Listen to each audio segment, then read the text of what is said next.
Hello friends, ஒரு 3 மாதமாக எந்த விதமான ட்ரிப்பும் போகாதனால எந்த விதமான வீடியோவும் அப்லோட் பண்ண என்னால் முடியலை.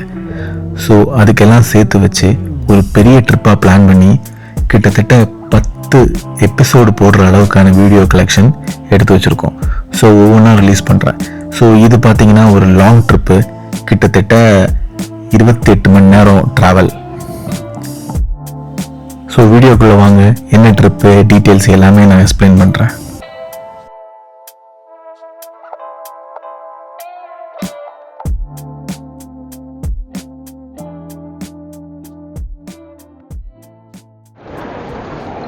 இது பார்த்திங்கன்னா ஒரு லாங் ட்ரிப். சென்னையிலேருந்து அமெரிக்காவில் நார்த் கேரளினான்ற ஸ்டேட்டில் ராலேன்ற ஒரு சிட்டியில் தான் நம்ம ட்ராவல் பண்ண போகிறோம். ஸோ நம்மளுடைய ஏர்வேஸ் பார்த்திங்கன்னா எட்டியாட் ஏர்வேஸ். ஸோ சென்னையிலேருந்து அபுதாபி டு பாஸ்டன்லேருந்து ராலே. ஸோ கவுண்டர் இன்னும் ஓப்பன் ஆகலை. நம்மளோட ஃப்ளைட் டைம் பார்த்திங்கன்னா 3 o'clock. ஸோ இந்த ட்ரிப்பு ஒரு 10 days ட்ரிப்பு தான். ஸோ இதில் என்னென்ன நான் பார்க்குறேனோ அது எல்லாமே வீடியோவாக எடுத்து ஒரு எபிசோட் மாதிரியே நான் அதில் போஸ்ட் பண்ணுறேன். 2 செக்இன் பேக்கேஜும் ஒரு கேபின். ஸோ இதுதான் நம்மளுடைய லக்கேஜ். ஸோ ஒன்ஸு ஓப்பன் ஆனதும் செக்இன் பண்ணிட்டு திரும்பி வரேன். ஸோ சென்னை ஏர்போர்ட் முதல் விமான சேவை தொடங்கப்பட்ட வருடம் பார்த்திங்கன்னா 1915. அதே மாதிரி விமான நிலையம் செயல்பாட்டுக்கு வந்த வருடம் பார்த்திங்கன்னா 1930.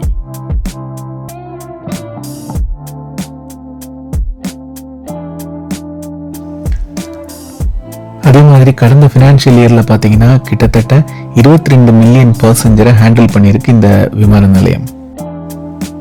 அதே மாதிரி ஏர்போர்ட் அத்தாரிட்டி ஆஃப் இந்தியாவோட சதர்ன் ரீஜன் ஹெட் குவார்ட்டர்ஸ் வந்து இந்த சென்னை ஏர்போர்ட்டில் தான் இருக்குது. டாப் 5 பிஸியஸ்ட் ஏர்போர்ட்டில் சென்னை வந்து 5வது இடம். முதலிடம் டெல்லி, மும்பை, பெங்களூர், ஹைதராபாத், சென்னை.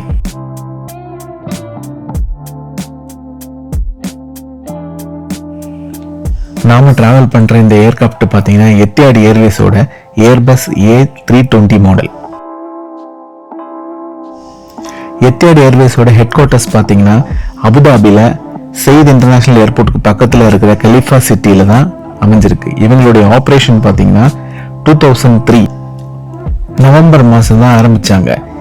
இந்த ஏர்லைன்ஸ் வந்து செகண்ட் லார்ஜஸ்ட் ஏர்லைன்ஸ் இன் UAE ஆஃப்டர் எமிரேட்ஸ்னு சொல்லலாம். 2025 ஜூலை நிலவரப்படி 107 ஏர்பஸ் அண்ட் போயிங் ஏர்கிராஃப்டோட இவங்களுடைய சேவை பார்த்தீங்கன்னா middle east, Africa, Europe, Asia, Australia, north அமெரிக்கால இவங்களோட சர்வீஸ் இருக்கு.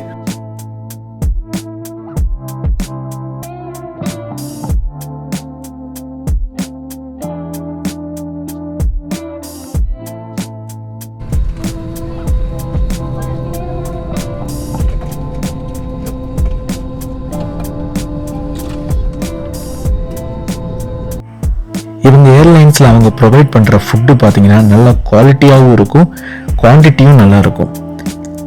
கிட்டத்தட்ட நீங்கள் சாப்பிட்டு ஒரு 3 மணி நேரம் 3 hours 55 minutes அபுதாபி ரீச் பண்ணிடலாம்.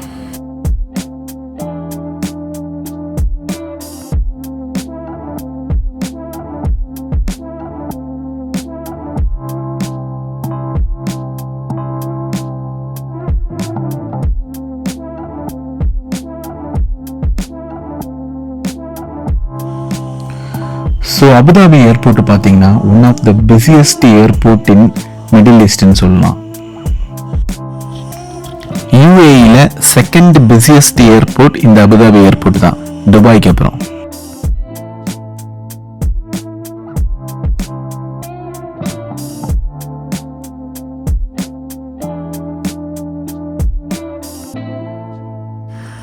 அபுதாபியில் இருக்கிற இந்த சயீத் இன்டர்நேஷனல் ஏர்போர்ட்ல இருக்கிற நல்ல ஒரு ஃபெசிலிட்டி பார்த்தீங்கன்னா யுனைடெட் ஸ்டேட்ஸோட பார்டர் ப்ரீ கிளியரன்ஸ் ஃபெசிலிட்டி 2014 இருந்து இங்கே அவைலபிளாக இருக்கு.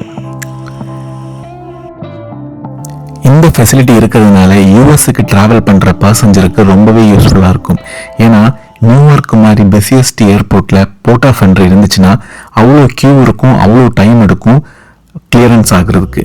ஸோ அபுதாபி வழியாக ட்ராவல் பண்ணும்போது இந்த ப்ரீ கிளியரன்ஸ் ஃபெசிலிட்டி இருக்கிறதுனால ஈஸியாக முடிஞ்சிடும். அது மட்டும் இல்லாமல் ஒன்ஸ் நீங்கள் யூஎஸ் ரீச் ஆகும்போது உங்களை டொமஸ்டிக் அரைவலாக தான் ட்ரீட் பண்ணுவாங்க.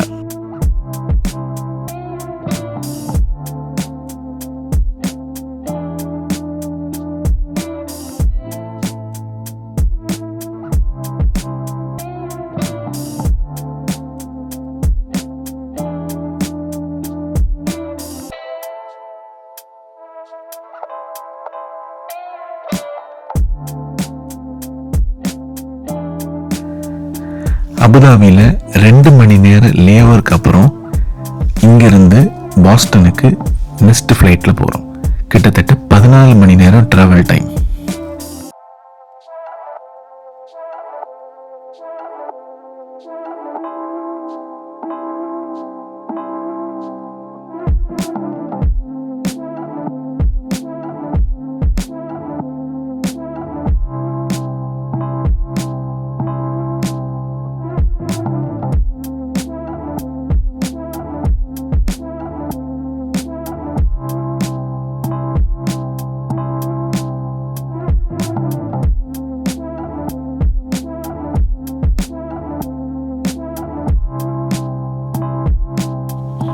அபுதாபியில் கல்ஃப் ஸ்டாண்டர்ட் டைம் ஜோன் படி 9 o'clock தான் ஃப்ளைட் அபுதாபிலேருந்து ஸ்டார்ட் ஆகுது. பாஸ்டன் கிட்டத்தட்ட 14 மணி நேரம். பாஸ்டனில் பார்த்தீங்கன்னா EST டைம் ஜோன் கிட்டத்தட்ட 2:10க்கு ரீச் ஆகும்.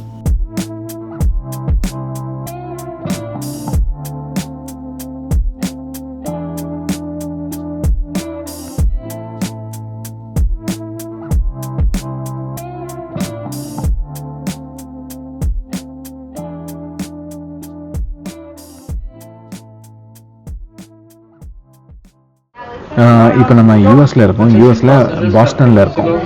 ஸோ 23rd ஏர்லி மார்னிங் சென்னையிலேருந்து ஸ்டார்ட் பண்ணி அபுதாபி வழியாக அங்கேருந்து அபுதாபி கிட்டத்தட்ட 4 hours அண்ட் அபுதாபியில் வந்து பாஸ்டனுக்கு வந்து 9 hours, ஆல்மோஸ்ட் 9 hours ட்ராவல் பண்ணி பாஸ்டன் ரீச் ஆகிட்டோம்.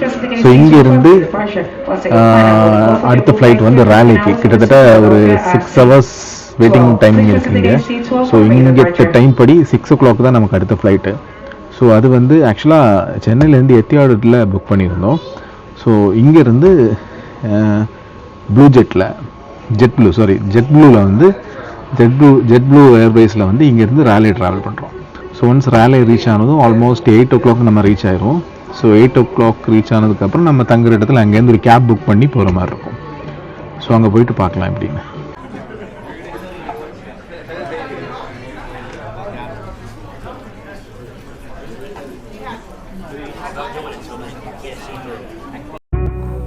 கிட்டத்தட்ட 4 hours லேவருக்கு அப்புறம் பாஸ்டன்ல இருந்து ஏர்பஸ் 220 மாடல் ஜெட் ப்ளூ ஏர்வேஸில் ராலேக்கு ஃப்ளை பண்ண போகிறோம்.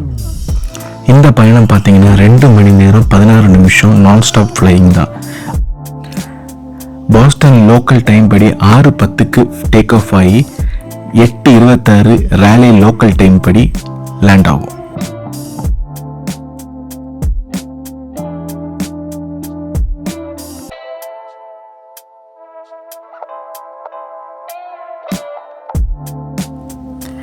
ஜெட் ப்ளூ ஏர்லைன்ஸோட ஹெட் குவார்ட்டர்ஸ் பார்த்தீங்கன்னா லோ ஐலாண்ட் சிட்டியில் இருக்குது.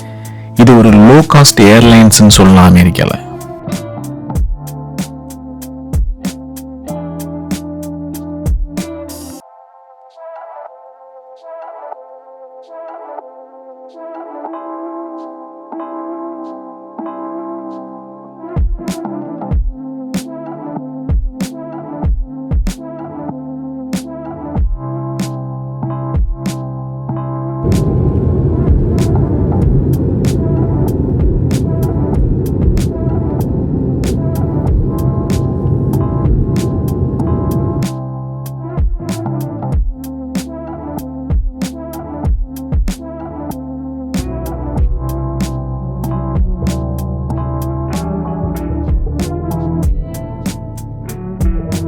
கிட்டத்தட்ட 2 மணி நேரம் 16 நிமிஷத்துக்கு அப்புறம் நார்த் கேரலினால இருக்கிற ராலேன்ற சிட்டியில கிரஹாம் ஏர்போர்ட்ல ரீச் ஆயிட்டோம்.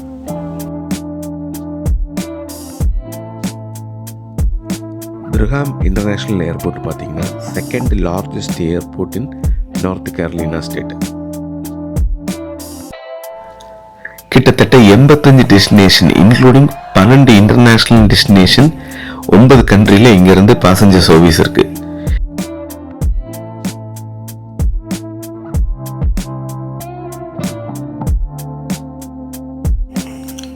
ஸோ ரேலே நம்மளுடைய ஃபைனல் டெஸ்டினேஷன். சென்னையில் ஆரம்பித்து ரேலேயில் 28 hours ட்ராவல் பண்ணி ரீச் ஆகிட்டோம். ஸோ ஃபர்தராக இங்கே நான் என்னென்ன பார்க்குறனோ எல்லாமே வீடியோவை எடுத்து அடுத்தடுத்த வீடியோவை போஸ்ட் பண்ணுறேன்.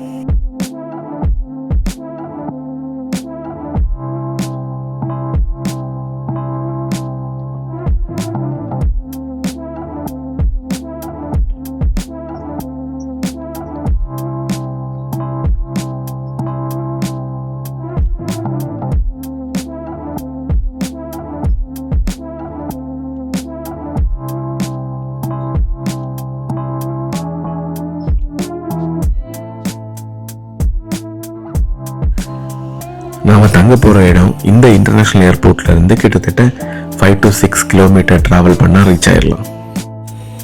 ஏர்போர்ட்லேருந்து கேப் புக் பண்ணி போகிற மாதிரி தான் பிளான் இருந்துச்சு. ஆனால் நண்பர் ஒருத்தர் ஏர்போர்ட்லேருந்து பிக் பண்ணி தங்குற இடத்துல சேஃபாக ட்ராப் பண்ணிட்டார்.